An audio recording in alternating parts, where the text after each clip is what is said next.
The sun beat down on the quiet suburban street, a sterile, indifferent heat that baked the asphalt and bleached the meticulously manicured lawns. On one such lawn, in front of a small, tidy bungalow that seemed to shrink under the vast blue sky, Arthur Finch began his daily ritual.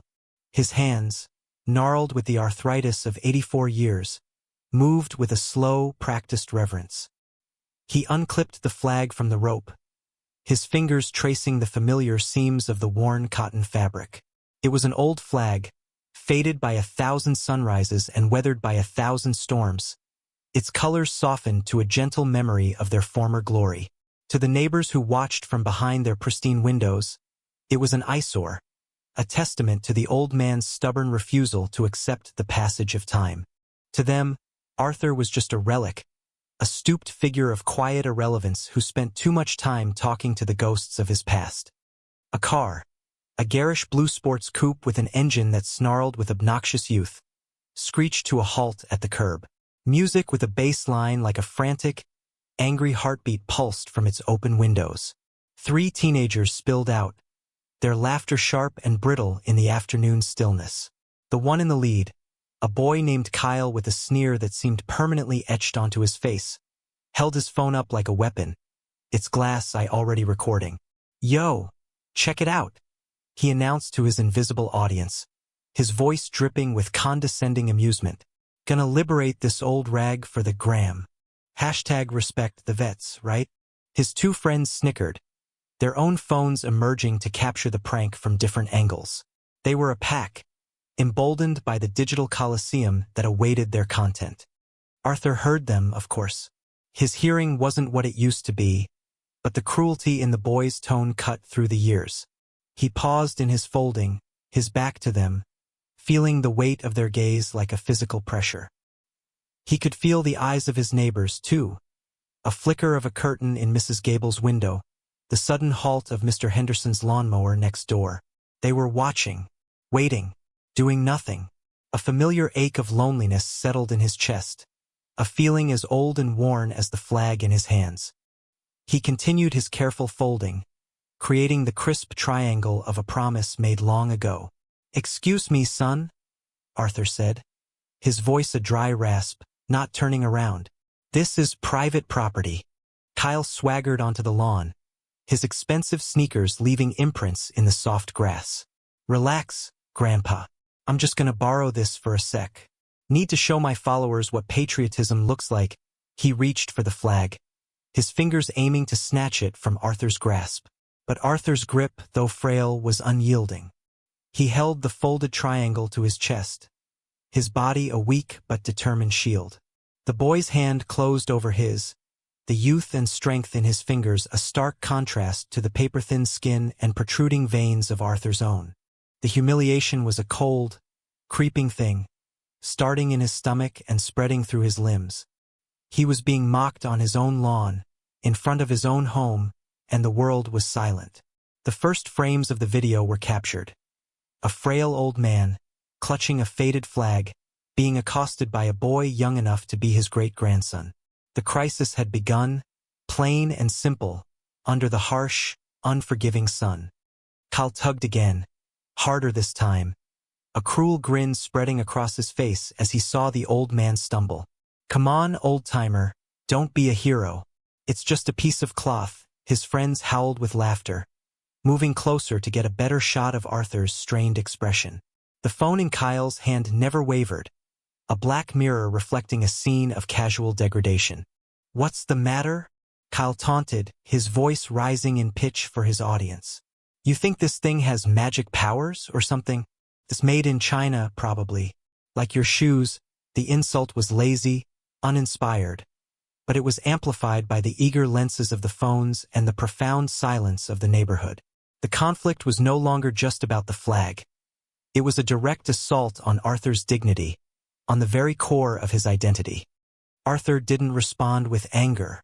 A flash of heat, a surge of the old fire that had once burned in him, rose and then just as quickly subsided. What was the use? Anger was a young man's fuel, and he was running on fumes. Instead, a deep, weary sadness settled over him. He looked past Kyle's sneering face, his gaze falling on the twitching curtains, the still figures on distant porches. Their silence was a verdict. In their eyes, he was not a man being assailed. He was a nuisance, a public disturbance, the cause of this ugly scene disrupting their peaceful afternoon. He was the problem. "Please," Arthur said, his voice barely a whisper, the words swallowed by the thumping bass from the car. "Just leave it be." His plea only fueled Kyle's performance. "Oh, he speaks!" the boy exclaimed theatrically. "The fossil has a voice. What's so special about this rag?" "Huh? Did you win it at bingo?" One of his friends, a lanky boy named Chad, chimed in.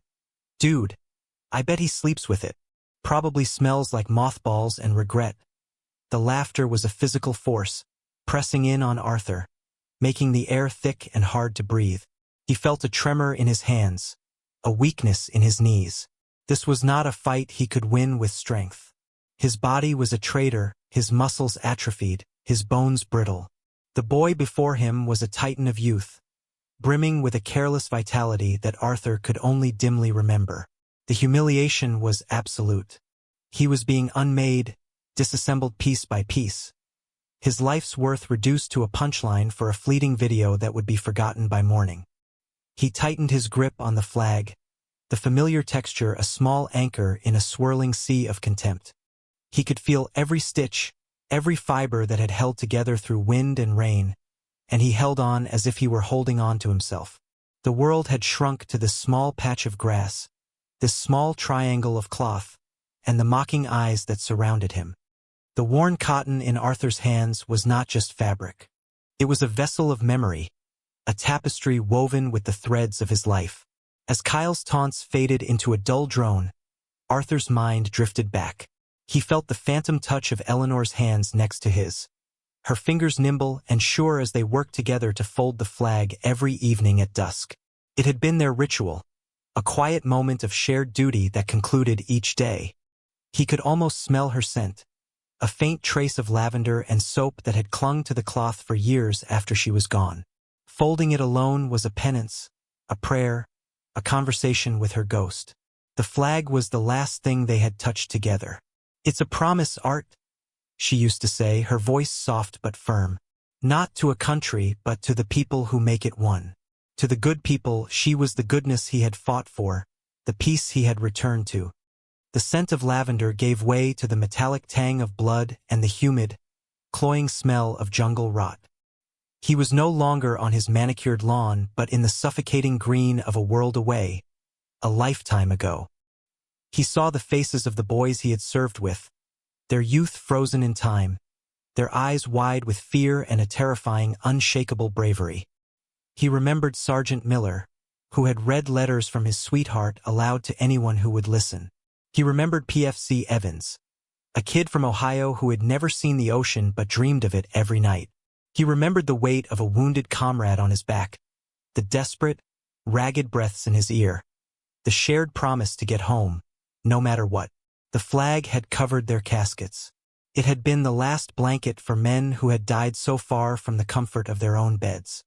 He had made a silent vow over their graves, a promise to remember, to honor, to live a life worthy of their sacrifice.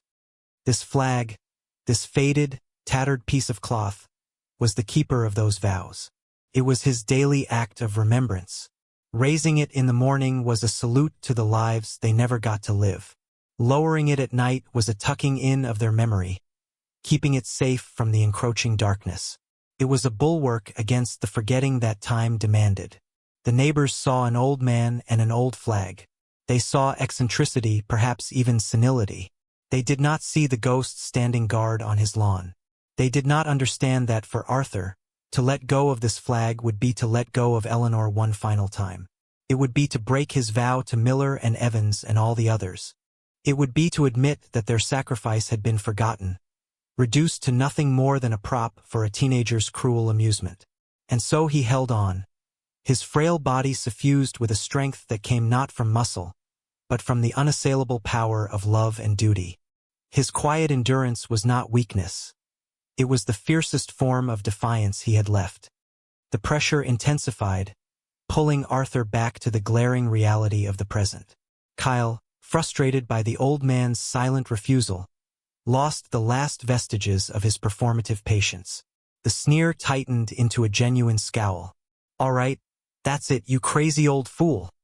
He shoved Arthur, not a playful push, but a hard, deliberate thrust aimed at his chest. The impact was jarring. Arthur stumbled backward, his worn loafers skidding on the grass. The world tilted, a dizzying blur of green lawn and blue sky. The only thing that kept him from falling was his death grip on the flagpole, its cool metal a rigid spine against his back. His knuckles were bone white, the skin stretched taut over the joints. He could feel the strain in his shoulder, a sharp, searing pain, but he refused to let go. The cameras were still there, unblinking, relentless. The laughter from Kyle's friends had a sharper, more vicious edge now. They were no longer just watching a prank. They were watching a contest, a raw assertion of dominance. Kyle was winning. The scene was a tableau of modern cruelty. The vulnerable old man, the aggressive youth, and the silent, complicit audience, both present and digital. The silence from the neighboring houses was now a thick, suffocating blanket. Mr. Henderson's lawnmower remained quiet. Mrs. Gable's curtains were still. Their inaction was a form of consent, a quiet vote in favor of the aggressor. In that moment, Arthur felt an isolation so profound it was like being at the bottom of the ocean. He was an island, and the tide was rising. He looked into Kyle's eyes and saw nothing there, no empathy, no flicker of doubt, just the vacant, self-satisfied gleam of someone performing for an unseen crowd. The boy was a ghost of a different sort, a hollow shell animated by the desperate need for attention. The burning shame that had filled Arthur's chest began to cool, replaced by something else, a quiet resolve, an iron core of dignity that had been forged in crucibles far hotter than this one. He had faced down fear in the jungle, had stared into the face of his own mortality. He would not be broken by a child with a telephone. He straightened his back as much as his tired bones would allow, his gaze steady. He didn't speak. He didn't need to. His silence was now his armor. He would endure this. He would stand his ground, not for the neighbors who watched without seeing, but for the ghosts who watched with him, for the woman whose memory was woven into every thread of the flag he protected. The pressure was immense, but Arthur Finch was not a hollow man. He was built of stronger things than flesh and bone. He was built of promises. A sharp, ripping sound cut through the air, a sound more violent to Arthur than any gunshot he had ever heard. Kyle, in a final, furious yank, tore the flag from Arthur's grasp. A corner of the fabric, caught on the flagpole's clip, shredded with a sickening finality. For a moment, the faded banner fluttered in the air, a wounded bird, before Kyle clutched it in his fist. He held it up like a trophy, a triumphant sneer on his face. "See? Told you I'd get it." But Arthur's focus was not on the boy. It was on the flag, crumpled and torn, a desecration that struck him to the very soul. In that instant, something shifted within him. The instinct for self-preservation vanished, replaced by a singular, overwhelming duty to protect the symbol. He didn't lunge for Kyle. He didn't raise his voice. He did something far more unexpected. With a low groan of effort, he let go of the flagpole and lowered himself to the ground, his knees sinking into the soft turf. He moved not toward Kyle, but toward the flag the boy was now dangling carelessly. As Kyle turned to gloat to his friends, Arthur reached out, not to take the flag back, but to shield it. He wrapped his frail arms around Kyle's legs, his body curling around the desecrated cloth, pressing it against the boy's shins, protecting it from the dirt, from the indignity of the ground. He was on his knees, an old soldier making his last stand not with a weapon, but with his own vulnerable body. He looked up, his face etched with a sorrow so profound it was unnerving. There was no anger, no hatred, only a deep, bottomless well of disappointment. His voice, when it came, was quiet but carried the weight of a lifetime. "This cloth," he said, his gaze locked on Kyle's. has covered the caskets of better men than you will ever be. It has been carried by men who died for your right to stand here and mock them. It represents a promise. And it does not deserve to touch the ground. His words were not an attack, but a statement of fact, a lesson delivered from a place of immense pain and unshakable principle. The selfless act, the utter disregard for his own humiliation in the service of a higher ideal, hung in the air, potent and transformative. He wasn't fighting the boy, he was protecting an idea. He had absorbed the fall, taken the lowest position to raise the symbol higher. It was an act of pure, unadulterated sacrifice, and it was more powerful than any blow he could have struck. The effect was instantaneous and profound. The scene, which seconds before had been a stage for cruel comedy, was suddenly charged with a heavy, solemn gravity. The laughter from Kyle's friends died in their throats, replaced by a stunned, uncomfortable silence. Chad, the lankiest of the trio, slowly lowered his phone, the screen reflecting his own confused and dawning shame.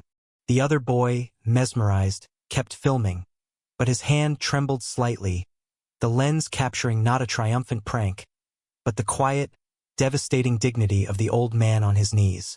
The dynamic had irrevocably shifted. The power was no longer with the aggressors. It rested with the man on the ground, whose moral stature seemed to grow even as his physical form knelt in the dirt. Across the street, a front door creaked open. Mr. Henderson, a man whose interactions with Arthur had been limited to curt nods and passive-aggressive comments about the length of his grass, stepped out onto his porch. He folded his thick arms across his chest, his usual expression of grumpy disapproval replaced by something unreadable, something complex. He just stood and watched, his presence a silent, weighty testimony. A few houses down, a woman who had been watching from her kitchen window, clucking her tongue at the disturbance, felt a hot flush of shame creep up her neck. She saw him now, not as the eccentric old widower, but as a man of immense fortitude, a man being publicly broken while they all hid inside. The whispers began, not in the street, but in the consciences of the onlookers. The collective spell of non-involvement was breaking. Kyle felt the change immediately. The energy that had been feeding him, the silent affirmation of the crowd and the eager approval of his friends, had vanished. He was suddenly alone in the spotlight, and the light was no longer flattering. It was an interrogator's lamp. He looked from Arthur's sorrowful face to the suddenly sober expressions of his friends, to the new figure of Mr. Henderson standing sentinel on his porch. His bravado began to crumble, its foundation of apathy washed away. A raw, defensive anger took its place.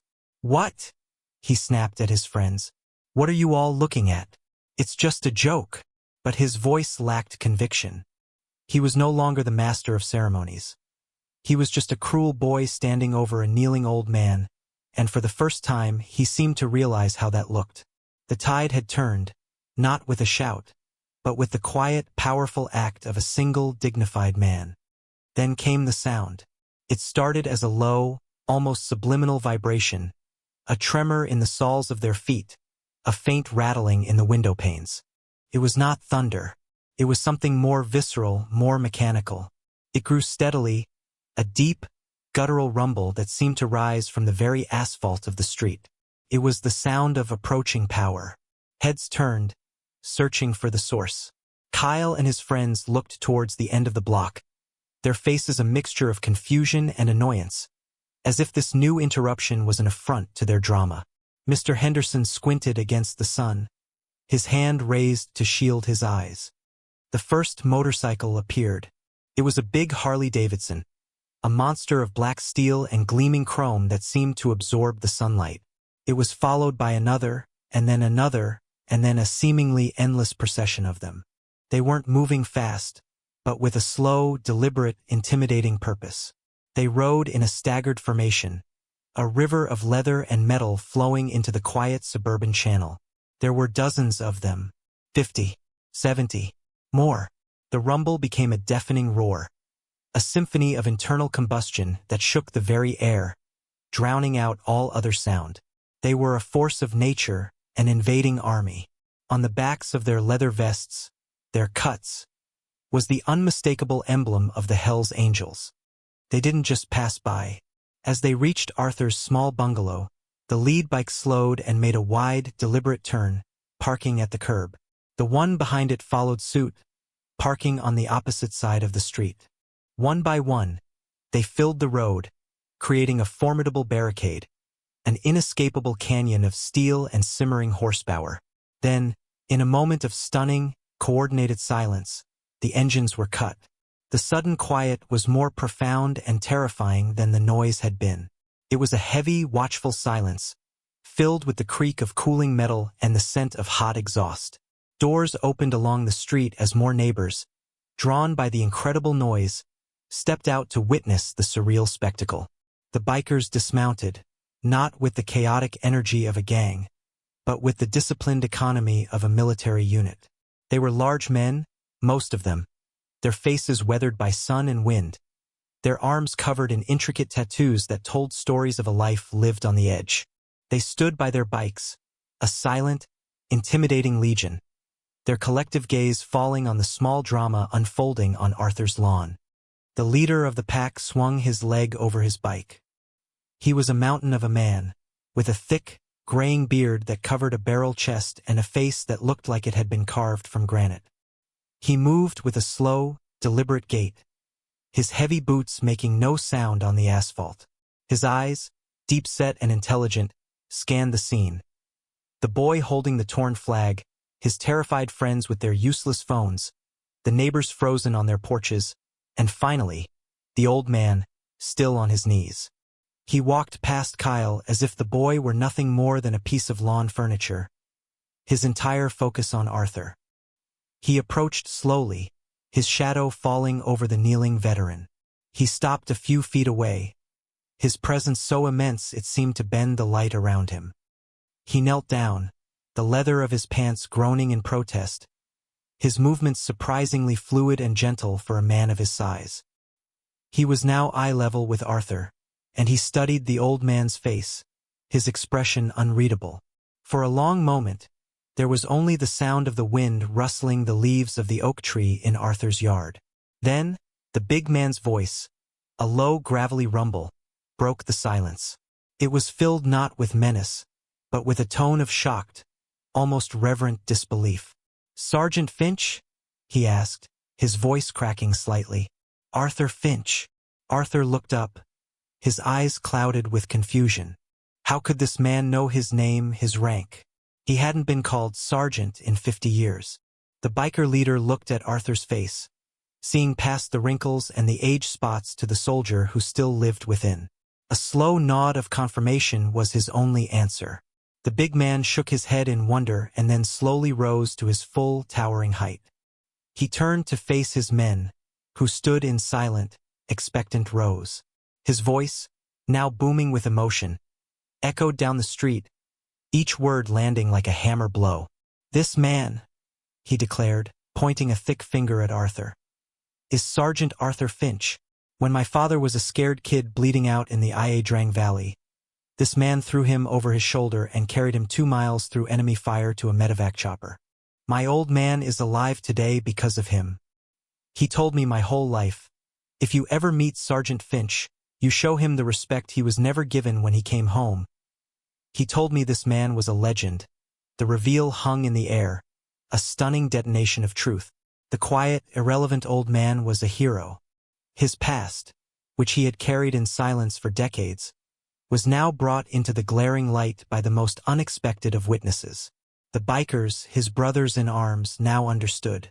The neighbors, his silent judges, now saw. And Kyle, the tormentor, finally realized the monumental scale of his transgression. The atmosphere on the street transformed. The bikers, who had been a wall of silent intimidation, now became a wall of solemn protection. They moved as one, forming a loose, impenetrable circle around Arthur. The leader, the man they called Preacher, reached down with a hand as large as a dinner plate and gently, respectfully, helped Arthur to his feet. The old man was unsteady, his legs stiff from kneeling, but Preacher's grip was a rock of support. Arthur looked at the faces surrounding him, weathered, bearded, fierce, and for the first time in a very long time, he did not feel alone. He saw not a threat, but a brotherhood. Their collective attention then pivoted, a slow, deliberate turning of heads that fell upon Kyle. The boy was a statue of pure terror. The torn flag had slipped from his numb fingers and lay at his feet. His phone, the source of his power, had fallen from his other hand and lay face down on the grass. The color had drained from his face, leaving a sickly, pale mask of fear. His friends had already begun a slow, shuffling retreat toward their car, their loyalty evaporating in the face of this overwhelming presence. Preacher took a slow step toward Kyle. He didn't raise his voice. He didn't have to. The menace was in his stillness, in the cold, hard glint in his eyes. He bent down and picked up Kyle's phone. He glanced at the cracked screen, at the last recorded image of Arthur on his knees. Then, with a casual, almost contemptuous flex of his powerful hand, he crushed the device. The sound of splintering plastic and glass was unnervingly loud in the quiet street. "You wanted views," Preacher said, his voice a low, dangerous growl that vibrated in Kyle's very bones. He let the shattered remains of the phone fall to the grass. "Now you've got them. Everyone here sees you. They see exactly what you are." He didn't lay a hand on the boy. The humiliation was a far more effective punishment. He was leaving Kyle to be judged by the very community he had tried to perform for. The bikers then moved with a quiet, practiced efficiency that spoke of long years of shared purpose. One of them, a man with a long braided beard, carefully picked up the torn flag, folding it with a gentleness that bordered on reverence. Another went to his bike and returned with a small toolkit, expertly reattaching the broken clip on the flagpole. Preacher himself walked to his saddlebag and pulled out a brand new American flag. It was pristine, its colors bold and vibrant, the fabric crisp and untouched. They unfurled it, the sharp snap of the cloth echoing in the stillness. Then, with a solemnity befitting a sacred ceremony, they attached the new flag to the rope and, with Preacher and Arthur's hands side by side, they began to raise it. Kyle and his friends, frozen near their car, were forced to watch the ritual of respect that so powerfully rebuked their actions. The community, drawn from their homes, watched as well, their silence no longer one of indifference, but of awe and contrition. As the new flag reached the top of the pole, catching the afternoon breeze and unfurling in a wave of brilliant color, a profound and lasting quiet settled over the neighborhood. The bikers stood at attention, their postures rigid, their hands raised in a silent, powerful salute. It was not a military salute, but something more personal, a gesture of deep, abiding respect from one brotherhood to another. This silent tribute was the catalyst. One by one, the neighbors began to emerge from the cocoons of their homes. Mr. Henderson walked across his lawn and stood beside Arthur. He didn't say much, just a mumbled, "I'm sorry, Arthur. I should have, I'm sorry it was enough." The woman from across the street came over, a glass of water in her trembling hand. Her eyes filled with a shame and respect that words could not convey. They saw him now, not the strange old man, but Sergeant Finch, a man of quiet honor who had been living among them all along. Preacher turned to Arthur. In a gesture of supreme honor, he began to unbuckle his own leather vest, the cut that bore his club's name in patches, the symbol of his identity, his loyalty, his very being. He held it for a moment, the heavy leather imbued with the history of 1,000 miles of road. Then, with incredible gentleness, he draped it over Arthur's narrow, stooped shoulders. The vest was comically large on the old man's frail frame, but it enveloped him like a suit of armor. "You're under our protection now, Sergeant." Preacher's voice was thick with emotion. "You and this house and this flag. No one will ever show you disrespect again. Your family, it was the ultimate symbol of belonging, an adoption into a fierce and loyal tribe." Arthur looked down at the heavy vest, his hand touching the worn patch over the heart, and a single tear, the first he had shed in years, traced a path through the wrinkles on his cheek. With their mission complete, the bikers moved back to their machines. There were no loud goodbyes, just quiet nods of acknowledgement. Then, the engines ignited in a single, deafening roar. A thunderous chorus of respect and protection. They didn't just ride away. They performed a slow, deliberate patrol down the street and back, a final, unambiguous message to anyone who might ever again mistake quiet dignity for weakness. Then, as one, they turned and rode off, their rumble fading into the distance, leaving behind a neighborhood forever changed. The final image was one of quiet, profound power. Arthur Finch standing tall on his lawn, the setting sun glinting off the chrome top of his flagpole. He was wearing the Hells Angels vest over his simple plaid shirt, a silent guardian watching over his new, brilliant flag as it flew proudly against the twilight sky. He was no longer a relic. He was a hero finally home, finally seen, and he was not alone anymore.